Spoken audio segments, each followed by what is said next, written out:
જય હિન્દ મિત્રો। આજના વિડીયોમાં આપણે બોરસદ સત્યાગ્રહ અને અસહકારનું આંદોલન વિશે અગત્યના એમસીક્યુ જોઈશું, જે પરીક્ષામાં વારંવાર પૂછાતા હોય અને મોસ્ટ આઈએમપી હોય તેવા। છેલ્લે તમારી ટેસ્ટ પણ લેવામાં આવે છે, તો વિડીયો વ્યવસ્થિત જોવો, પૂરો જોવો, કેમ કે આ વિડીયોની અંદરથી ત્યાં પ્રશ્નો પૂછાય છે। ટેસ્ટ આપી તમે તમારું નોલેજ પણ ચેક કરી શકો છો। એ સિવાય ફ્રીમાં આની પીડીએફ પણ તમને પ્રોવાઈડ કરાવવામાં આવે છે। કઈ રીતે મળશે તે પણ આપણે આગળ જોઈશું। તો જોઈએ ખૂબ જ અગત્યનો આ વિડીયો।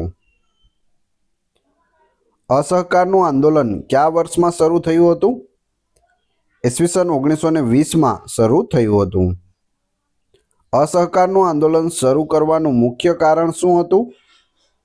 જલિયાવાલા બાગ હત્યાકાંડ અને રોલેટ એક્ટ, આ બંને છે તે મુખ્ય કારણ હતા। અસહકારના આંદોલનનું નેતૃત્વ કોણે કર્યું હતું? મહાત્મા ગાંધીએ કર્યું હતું। અસહકાર આંદોલન કયા સિદ્ધાંત પર આધારિત હતું? અહિંસા અને સત્યાગ્રહ પર આધારિત હતું। અસહકાર આંદોલનનો મુખ્ય ઉદ્દેશ્ય શું હતો? બ્રિટિશ સરકાર સાથે સહકાર ન કરવો અને સ્વરાજ મેળવવો। અસહકાર આંદોલનના કાર્યક્રમમાં નીચેનામાંથી કઈ બાબત સામેલ નહોતી? સરકારી કચેરીઓ પર હુમલો કરવો તે નહોતી। તે સિવાય શું શું હતું એ જોઈ લઈએ। આ નહોતું કરવાનું, પણ કરવાનું શું? સરકારી શાળાઓ અને કોલેજોનો બહિષ્કાર કરવો, વિદેશી વસ્તુઓનો બહિષ્કાર કરવો અને કર ભરવાનો ઇનકાર કરવો, એટલે કે ટેક્સ આપવાનો ઇનકાર કરવો, આ બધી બાબતોનો સમાવેશ થતો હતો। અસહકાર આંદોલન દરમિયાન કયા ગુજરાતી નેતાએ વકીલાત છોડી દીધી હતી? તો સરદાર વલ્લભભાઈ પટેલે વકીલાત છોડી હતી।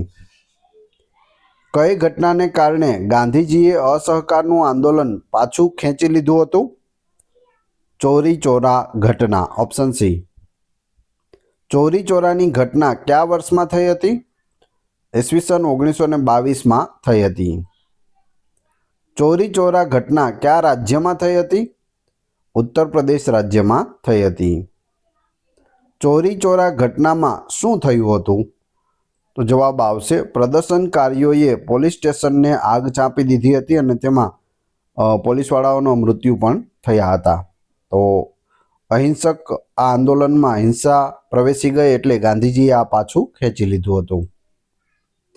ગાંધીજીએ અસહકાર આંદોલન ક્યારે પાછું ખેંચી લીધું હતું? ફેબ્રુઆરી 1922માં। અસહકાર આંદોલન દરમિયાન ગાંધીજીએ કઈ ઉપાધિનો ત્યાગ કર્યો હતો?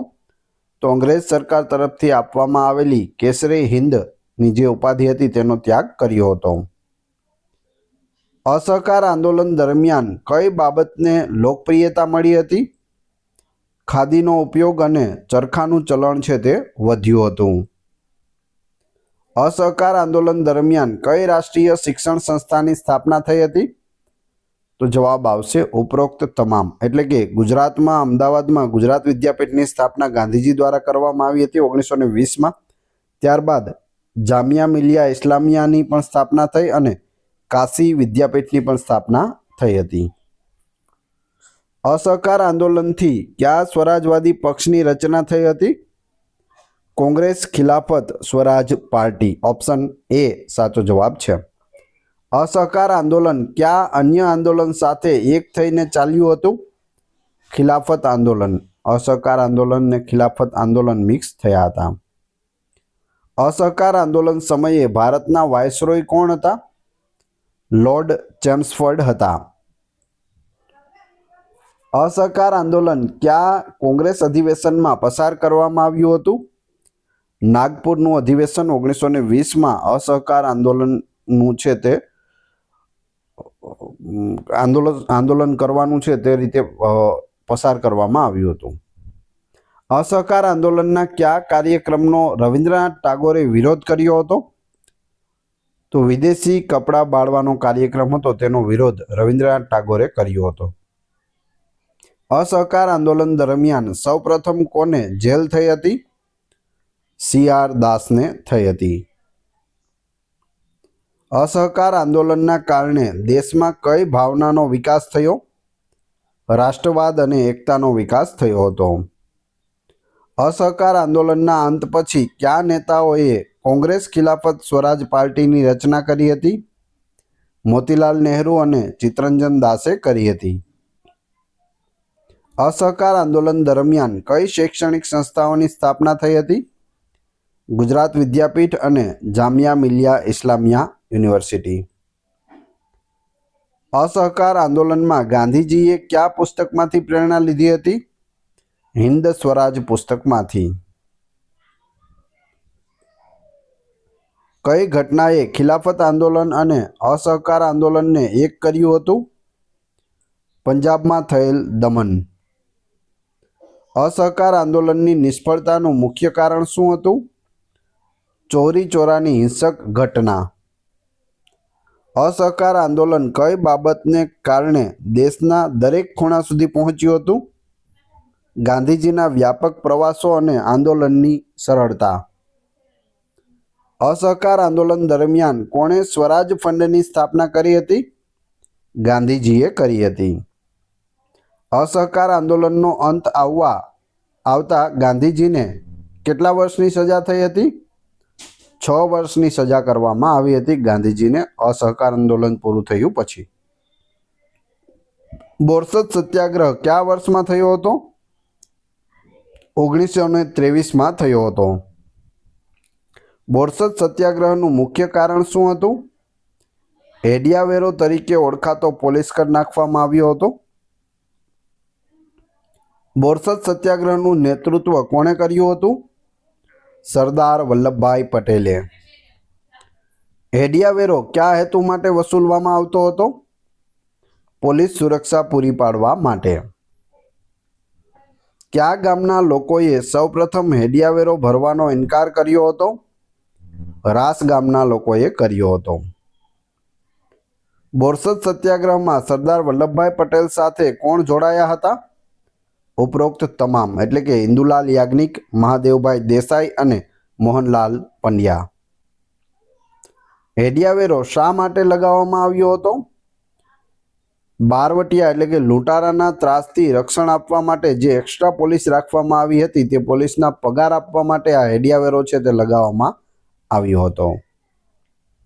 બોરસદ સત્યાગ્રહમાં કયા બારવટિયાનું નામ મુખ્યત્વે જોડાયેલું છે? તો એ છે આલમ શાહ.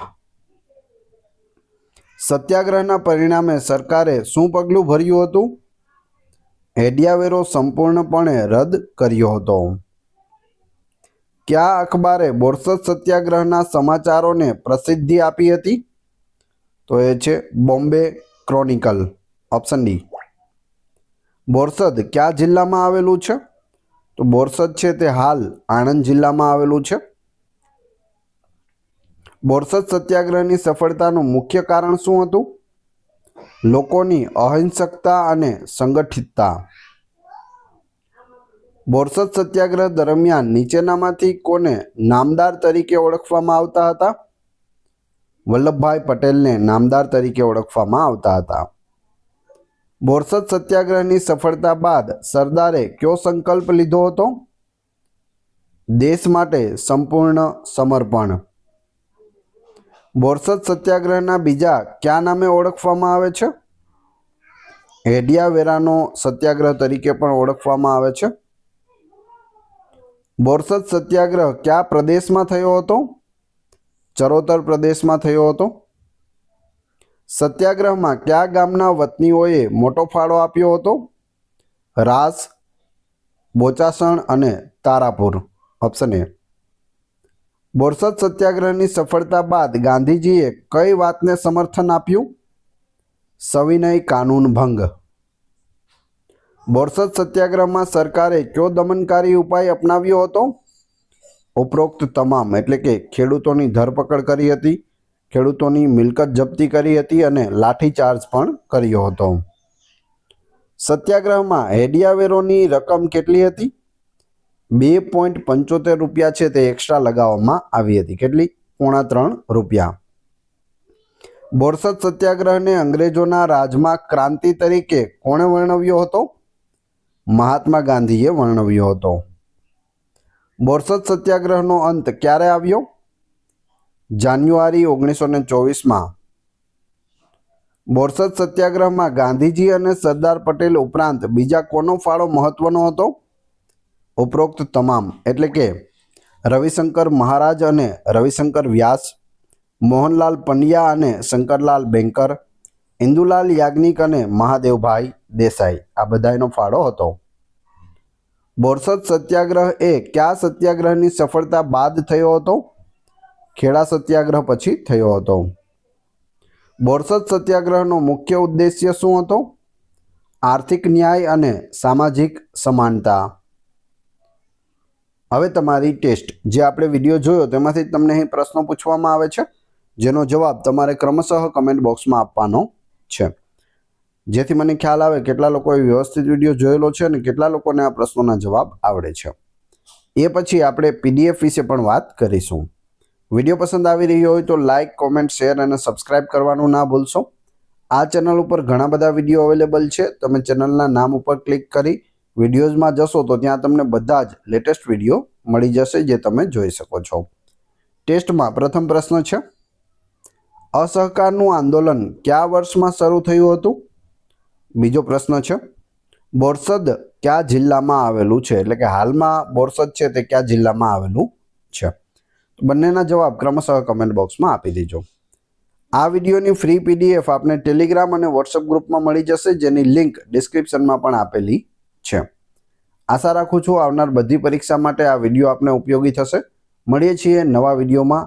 જય હિન્દ, જય ભારત.